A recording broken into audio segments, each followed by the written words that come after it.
Hello there, the Fabled Harpooner here, ready for another Uragaan hunt.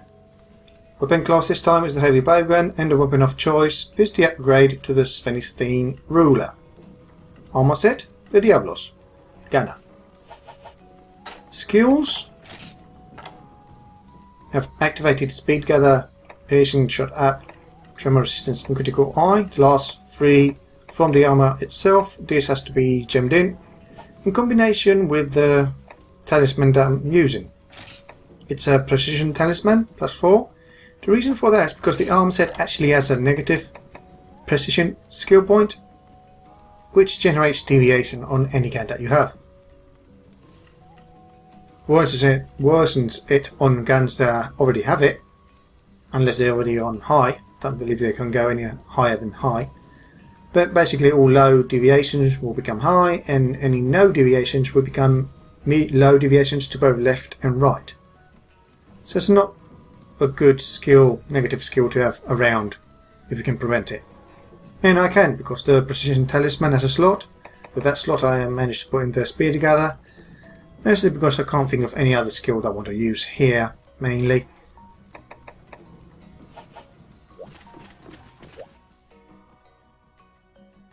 Now as for the weapon itself, we're going to retire the Spheniscine Ruler after a single use. Although that's probably the history of most weapons in Monster Hunter. For the Spheniscine Overlord. Items wise, it does require spikes, barrier spikes. They're relatively easy to acquire.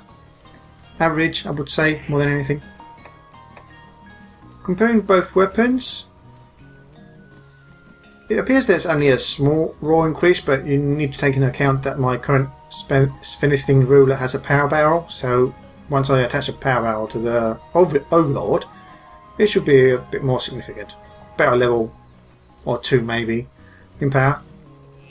What's most interesting is the fact that it's a faster reloading weapon in the smaller recoil compared to the Ruler, which is a nice upgrade.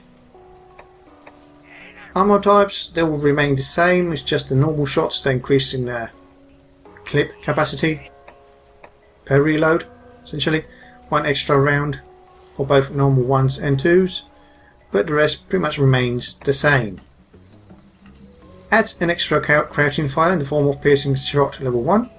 That can be handy, especially if we can get a trip and then focus with piercing shots or 3 shots, so that's a nice thing to have.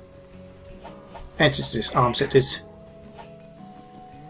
piercing based, it's a good weapon to have. Of course, if I remember to actually do the upgrade, it's even better. So let's upgrade the weapon, and we seem to have reached the dead end. No more upgrades or versions of this weapon. This is the last of its branch. So let's attach a power barrel, and we go to nearly 300 raw damage.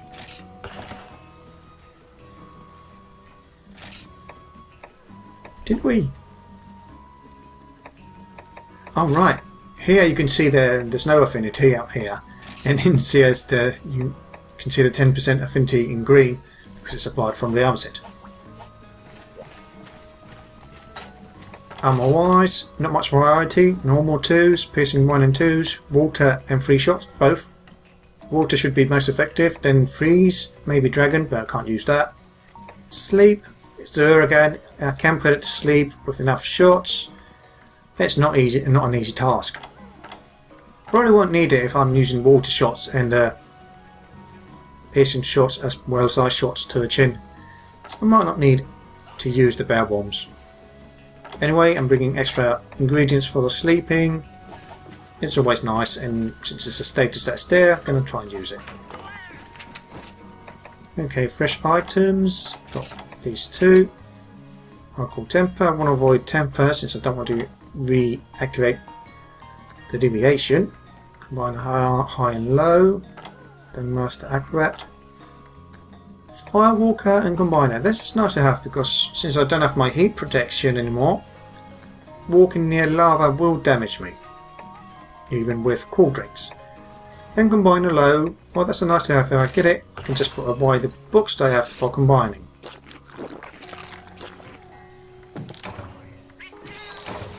And only combine a low. Yeah, well, one of two. And as long as I stay away from the lava, I shouldn't take too much damage. So I can put both books away. And the voucher. I forgot about putting away the voucher. Just try to avoid what happened during the bow quest, where I was full of items. And the Volcano's Fury once again.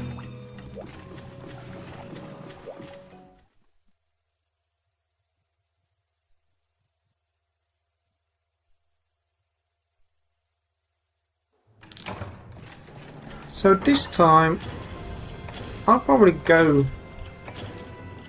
with water first. It's a pellet that I can't use. So I'm going to start off with water shots. They're non-crouching fire ammo type. And if I do get a trip over from exhaustion or damaging the leg, I could easily just go for crouching fire, either the ice shots, ice free shots, or the piercing shots.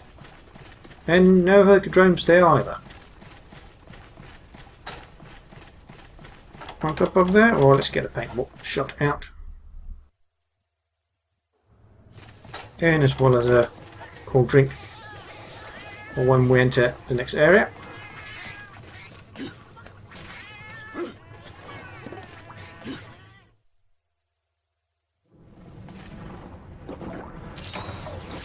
Cool drink goes down. Let's reload into this. Don't come any closer, please. That's fine. And a bit late. I should have tried to reload while it screamed.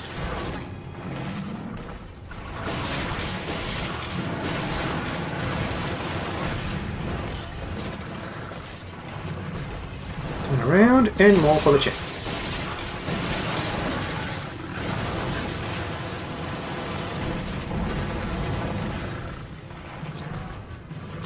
Okay, it's already rearranging the landscape. This might be too far, yeah.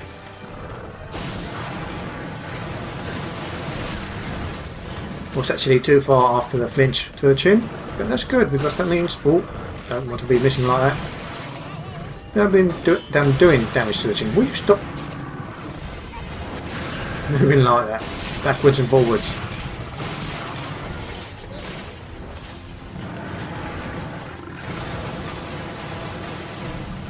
Just gone into the lava.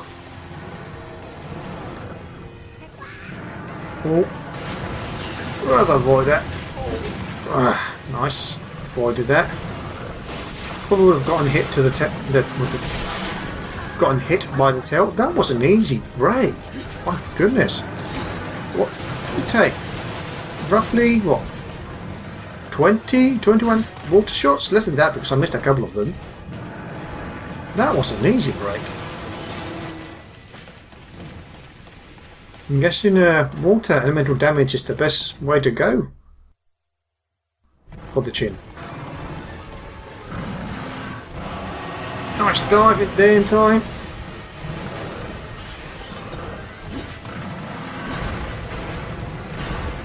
Wonder how the tail is, if it can break easily like that. It's a bit off because well, that was only the tail that hit me. Going for the tail is going to be a bit harder since it constantly tries to face you. Hopefully it will face either Chacha or Kayamba at some points, so I can actually go for its tail and not roll too far away from me, so I can easily shoot it. And these are Octo coming out from everywhere.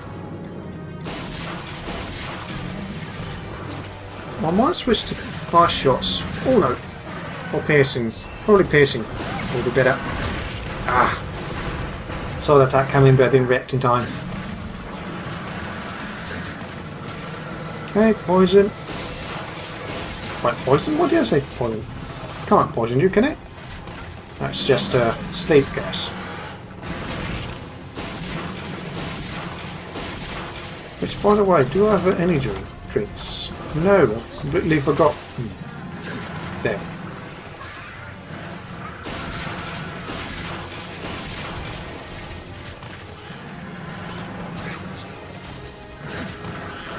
So I'm guessing I'm not going to be using any of the sleep. It's not necessary. Nice. That was a bit of a waste. All you buggers.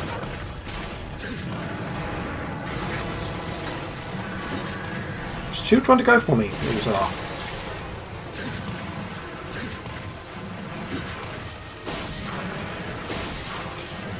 Okay, let's use up all the water shots since they seem to be doing...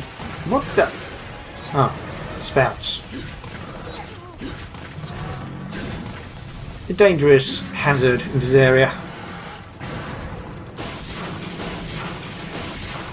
Especially if you're in a first-person view or in this type of third-person. The spout might charge up right beneath you. You can't really notice it until it's too late. What's this? Over the shoulder, third person? Rock toward there. Let's get rid of it. Have a that miss.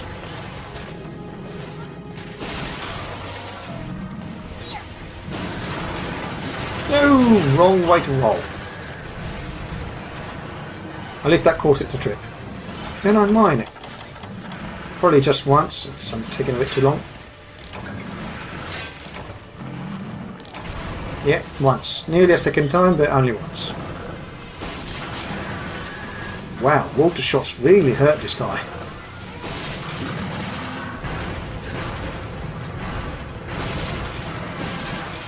So I'm guessing with the bow, a water bow would have been such an amazing option as well.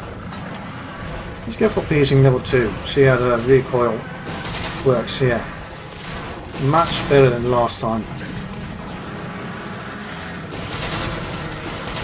Yeah, that's how I want to hit the chin with a piercing shot. Oops.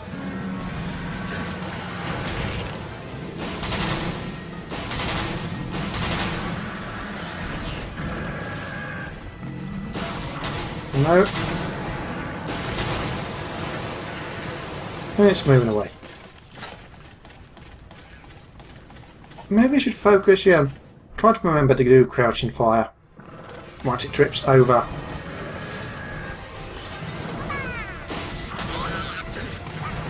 Do I have any water left? Ah, thought I was safe. Misjudged that.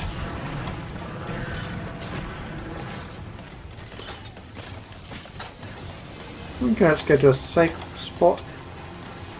If you're good at predicting where it's going to stop after it starts rolling, you could try to place the bombs just where it's going to stop.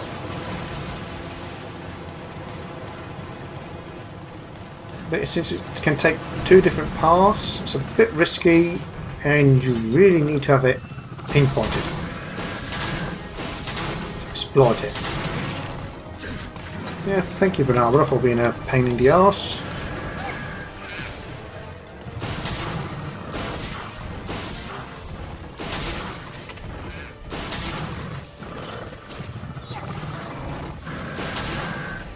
We can get a trip. Should be safe here. Of course, if I overshoot, it'll take a bit longer. And others are still trying to interfere. Being a pest that they are.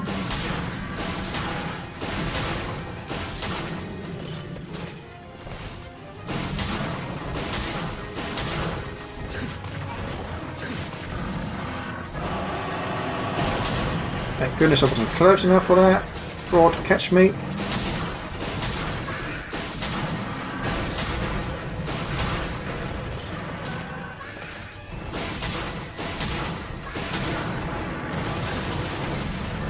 Ooh, still got hit by the tail.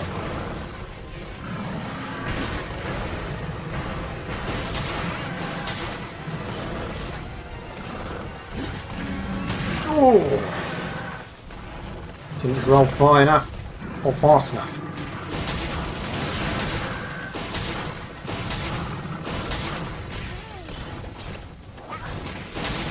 Dead Banabra. I'm less concerned.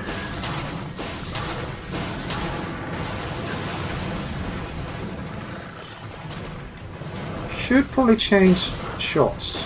Normals don't seem to do that much damage right now. I'm guessing that's mostly true because after all, didn't realise that. Walked right to a explosive rock there. So close. Wow. Okay.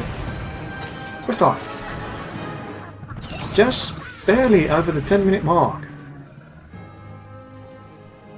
8 seconds over. No, that was a Russian. So if I stick with a piercing shot, I might have managed to kill it sooner. At least that's my impression. Nice to have speed gathered here. Not sure if I've reached any rocks in time. Well, worthwhile rocks. But man, that was a quick kill.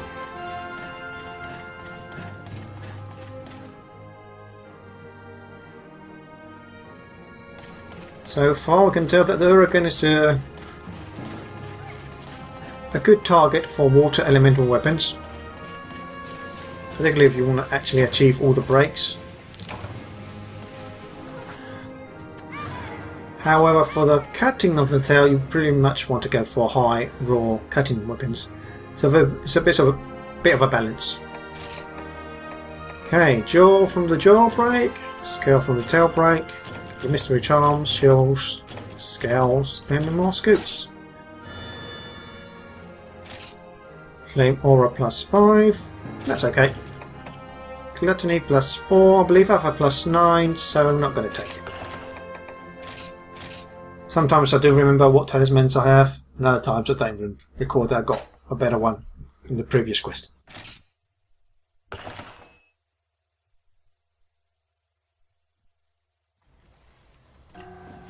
Anyway, this has been the Fabled Harpooner, hunting an Uragaan with the Heavy Bowgun weapon class, the Spheniscine Overlord.